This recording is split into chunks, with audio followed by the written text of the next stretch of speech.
Iran Israel പ്രശ്നം കൂടുതൽ പല ലോകരാഷ്ട്രങ്ങളെ മോശമായി ബാധിക്കാനുള്ള സാധ്യതയാണ് ഇപ്പോൾ ചർച്ച ചെയ്യപ്പെടുന്നത്.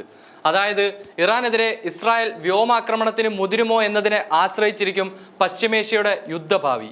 നിലവിലെ അവസ്ഥ നോക്കുകയാണെങ്കിൽ ഇസ്രായേൽ തിരിച്ചടിക്കാൻ സാധ്യത കുറവാണ്. കാരണം തുടർച്ചയായിട്ടുള്ള യുദ്ധങ്ങളും ആക്രമണങ്ങളും ഇസ്രായേലിന്റെ സമ്പദ് വ്യവസ്ഥയെ വളരെ മോശമായിട്ടാണ് ബാധിച്ചിരിക്കുന്നത്.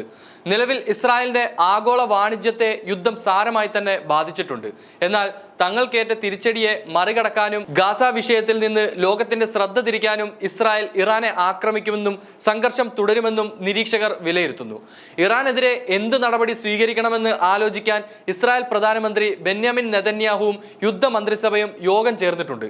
പ്രധാനമായും 4 സാധ്യതകളാണ് ചൂണ്ടിക്കാട്ടുന്നത്. അതിലൊന്ന് വ്യോമാക്രമണത്തിനുള്ള സാധ്യതകളാണ്. ഇറാന്റെ റവല്യൂഷണറി ഗാർഡ് ബേസുകളോ ആണവ ഗവേഷണ കേന്ദ്രങ്ങളോ ഉൾപ്പെടെയുള്ള തന്ത്രപ്രധാനമായ സൗകര്യങ്ങളെ ലക്ഷ്യമിട്ട് വ്യോമാക്രമണം നടത്തിയേക്കാം. ഇറാൻ ആക്രമണത്തെ അമേരിക്കയുടെ സഹായത്തോടെ ഇസ്രായേൽ പ്രതിരോധിച്ചതുപോലെ തിരിച്ചു പ്രതിരോധിക്കാൻ ഒരുപക്ഷെ ഇറാന് കഴിയണമെന്നില്ല. ഇത് കടുത്ത നാശനഷ്ടത്തിലേക്കും പ്രതികാര നടപടികൾക്കും വഴിയൊരുക്കും. മറ്റൊന്ന് ഇസ്രായേലിന്റെ രഹസ്യ ഓപ്പറേഷൻസ് ആണ്.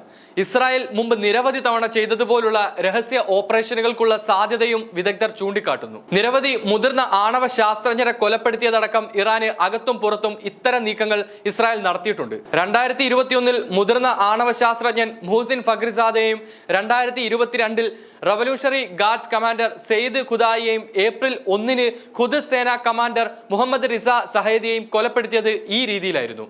ഇസ്രായേൽ നടത്തുന്ന മറ്റൊരു പ്രധാനപ്പെട്ട ആക്രമണമാണ് സൈബർ ആക്രമണം. പെട്രോൾ സ്റ്റേഷനുകൾ മുതൽ വ്യാവസായിക പ്ലാന്റുകൾ, ആണവ സൗകര്യങ്ങൾ വരെയുള്ള അടിസ്ഥാന സൗകര്യങ്ങൾക്ക് നേരെയുള്ള സൈബർ ആക്രമണമാണ് മറ്റൊരു സാധ്യത.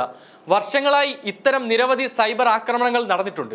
ഊർജ ഉൽപാദനം, വിമാന സർവീസ് തുടങ്ങിയ മേഖലകളും ഇത്തരം ആക്രമണത്തിന് വിധേയമായേക്കാം. നാലാമത്തത് നയതന്ത്ര ഇടപെടലാണ്.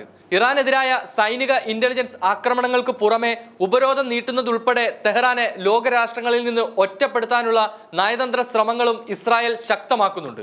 ഇറാൻ റവല്യൂഷണറി ഗാർഡിനെ ഭീകര സംഘടനയായി പ്രഖ്യാപിക്കാൻ യൂറോപ്യൻ രാജ്യങ്ങൾക്കുമേൽ ഇസ്രായേൽ വിദേശകാര്യമന്ത്രി കാറ്റ്സ് സമ്മർദ്ദം തുടരുകയാണ്. ഇസ്രായേൽ ആക്രമിച്ചാൽ യുദ്ധം കനത്തതാകുമെന്നാണ് ഇറാന്റെ മുന്നറിയിപ്പ്.